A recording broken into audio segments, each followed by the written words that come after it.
যে 24-এর গণ অভ্যুত্থানের কি কোনো চেতনা বিক্রি করা হচ্ছে? আমরা সেখানে সুস্পষ্ট বলতে চাই, মহান যে মুক্তিযুদ্ধ হয়েছিল সেখানে মুক্তিযুদ্ধের চেতনা ছিল সাম্য, মানবিক মর্যাদা এবং ন্যায় বিচার। এই তিনটি চেতনা থেকে মুক্তিযুদ্ধকে শুধু আওয়ামী লীগ নিজের পকেটস্থ করেছিল। ফলত চেতনা অর্থ খারাপ না, স্পিরিট জিনিসটা খারাপ না। আমাদের গণ অভ্যুত্থানের নায়ক গত 24-এর 3 অগস্ট একটি ঘোষণা দিয়েছিলেন, যে এই ঘোষণার মধ্যে অন্যতম একটি দাবি ছিল নিউ সেটেলমেন্ট, যে আমরা একটি নতুন বাংলাদেশ চাই, নতুন সংবিধান চাই। সেই দাবির জন্য, বাস্তবায়নের জন্য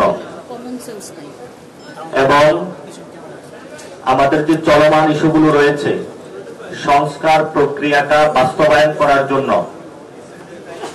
যারা লুটেরা ছিল, যারা খুন করেছিল, গুম করেছিল, তাদের বিচার নিশ্চিত করার জন্য গণ অভ্যুত্থানের যে স্পিরিট রয়েছে, যারা এটাকে ধারণ করে তাদেরকে আমরা পার্লামেন্টে পাঠানোর জন্য জাতীয় নাগরিক পার্টির গণতান্ত্রিক প্রক্রিয়ায় এই আয়োজনগুলো আমাদের শুরু হচ্ছে। যে 24-এর গণ অভ্যুত্থানের কি কোনো চেতনা বিক্রি করা হচ্ছে? আমরা সেখানে সুস্পষ্ট বলতে চাই, মহান যে মুক্তিযুদ্ধ হয়েছিল সেখানে মুক্তিযুদ্ধের চেতনা ছিল সাম্য, মানবিক মর্যাদা এবং ন্যায় বিচার। এই তিনটি চেতনা থেকে মুক্তিযুদ্ধকে শুধু আওয়ামী লীগ নিজের পকেটস্থ করেছিল। ফলত চেতনা অর্থ খারাপ না, স্পিরিট জিনিসটা খারাপ না। যদি সাম্য, মানবিক মর্যাদা এবং ন্যায় বিচারের ভিত্তিতে একটি দেশ আমরা গড়তে পারতাম, তাহলে আজকে 2024-এ এসে আমাদের 2022 শহীদ হতো না। তেমনি ভাবে আমরা 24-এ যারা কুলি, মজুর, শ্রমিক, আমাদের শিক্ষার্থী ভাইরা রাজপথে এসে রক্ত দিয়েছিল, তারা একটা স্পিরিটের জন্য রক্ত দিয়েছিল। তাদের স্পিরিটটা ছিল বাংলাদেশে একটা নিউ সেটেলমেন্ট হবে, বাংলাদেশে একটা সোশ্যাল কন্ট্যাক্ট হবে, বাংলাদেশের পলিটিক্যাল কালচার যেটা রয়েছে সেটার পরিবর্তন হবে। এই অভ্যুত্থানের স্পিরিট ছিল আর কোন ব্যক্তি বা পরিবার ব্যাখ্যা করতে পারবে না। এই অভ্যুত্থানের স্পিরিট ছিল আমরা নারীদের জন্য একটি সুন্দর সমাজ তৈরি করব। এই অভ্যুত্থানের স্পিরিট ছিল আমাদের যারা মিডিয়া সেক্টরে ভাইরা কাজ করছেন তাদের জন্য আমরা সুন্দর এনভায়রনমেন্ট সৃষ্টি করে দিব। এই গণ অভ্যুত্থানের স্পিরিট ছিল আমাদের ট্রান্সপারেন্সি এবং অ্যাকাউন্টেবিলিটি ভিত্তিক একটি ব্যুরোক্রেসি হবে। এই গণ অভ্যুত্থানের স্পিরিট ছিল আমাদের জনগণের public education, public health care থেকে শুরু করে জনগণের যে সেবাগুলো রয়েছে সেই সেবাগুলো প্রমিস আকারে আমরা মানুষের কাছে ডেলিভারি করব। সেগুলোর জন্য যে চুক্তি বা পত্র, সেই চুক্তি নামাটা ঐক্যমত কমিশনে বানানো হয়েছিল, কিন্তু আপনারা জানেন সেই চুক্তি নামা ভবিষ্যতে যারা সংসদে যাবে তাদের হাত ধরেই কিন্তু বাস্তবায়ন হবে। হয়তো গণ অভ্যুত্থানের যারা এই লড়াইটা করেছিল তাদের সংসদে যাওয়াটা অপরিহার্য, এবং এই জন্য আমরা যারা ভালো ক্যান্ডিডেট তাদেরকে ঘোষণা করব ভবিষ্যতে। এখন আজকে তাদের ভাইবা শুরু হবে এবং তারা শাপলা করে মার্কা নিয়ে সংসদে যাবে। তারা আপনাদের যে স্পিরিট গুলা রয়েছে, যে জন্য আপনাদের ভাই শহীদ হয়েছে, আহত হয়েছে, সেগুলো আমরা সংসদে গিয়ে সত্যিকার অর্থে বাস্তবায়ন করব। এই সংসদে একটা রিফর্ম অ্যাসেম্বলি হবে, একটি উচ্চ কক্ষ হবে। এখনো আমাদের বিচার বিভাগ স্বাধীন নয়, আমরা বিচার বিভাগ স্বাধীন করতে চাই, এটা গণ অভ্যুত্থানের চেতনা।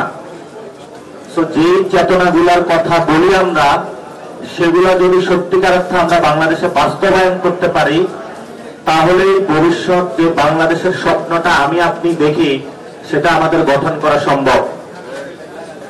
আমরা এখন যদি নির্বাচন প্রক্রিয়াতে আসি, আমরা যখন আমাদের দল গঠন করলাম, দল গঠনের পরে রেজিস্ট্রেশনের জন্য সকল পেপার সাবমিট করার পরে আমাদের প্রত্যেকটা দলীয় অফিসে হয়রানি করা হয়েছে।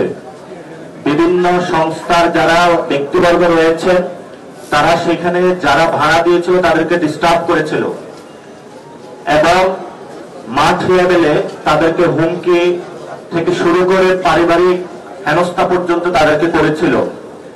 তারপরে আসে আমাদের প্রতীক প্রশ্ন। প্রতীকের ক্ষেত্রে আমাদের তারা জুতুর তলা ক্ষয় করেছে, কিন্তু শেষ পর্যন্ত বৃহত্তর স্বার্থে দেশের পরিস্থিতি বিবেচনায় আমরা শাপলাকলি মার্কা নিয়েছিলাম, কিন্তু এখন পর্যন্ত ইলেকশন কমিশন থেকে আমরা আমাদের শাপলাকলির যে ডিজাইনটা এটা এখনো পাইনি। ফলত আমরা নির্বাচনী প্রচারণার কাজে নামতে পারছি না। এই ধরনের পরিস্থিতির মধ্য দিয়ে আমরা যাচ্ছি এবং ভবিষ্যতে যে নির্বাচনী মাঠে আমরা নামবো সেই মাঠে আমরা হুমকি পাচ্ছি এখন যে সকল প্রশাসনকে এক দলের আন্ডারে নিয়ে যেতে হবে। এটা তো আপনারা সকলেই জানেন, গতকালকে এই বক্তব্যটা ভাইরাল হয়েছিল।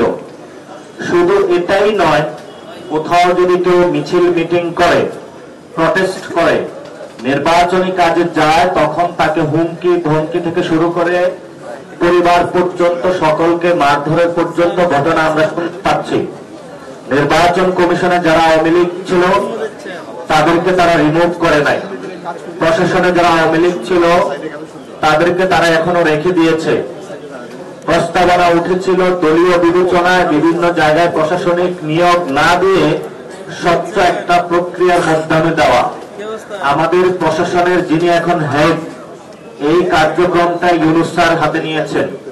ফলত এই ইলেকশনে যদি কোন ত্রুটি হয়, যারা রিটার্নিং অফিসার থেকে ডিভিশনাল যারা ডিসিএসপি রয়েছেন তারা কাজ করবেন, এই জবাবদিহিতার আওতায় কিন্তু ডক্টর ইউনূসকে আমরা আনতে বাধ্য হব।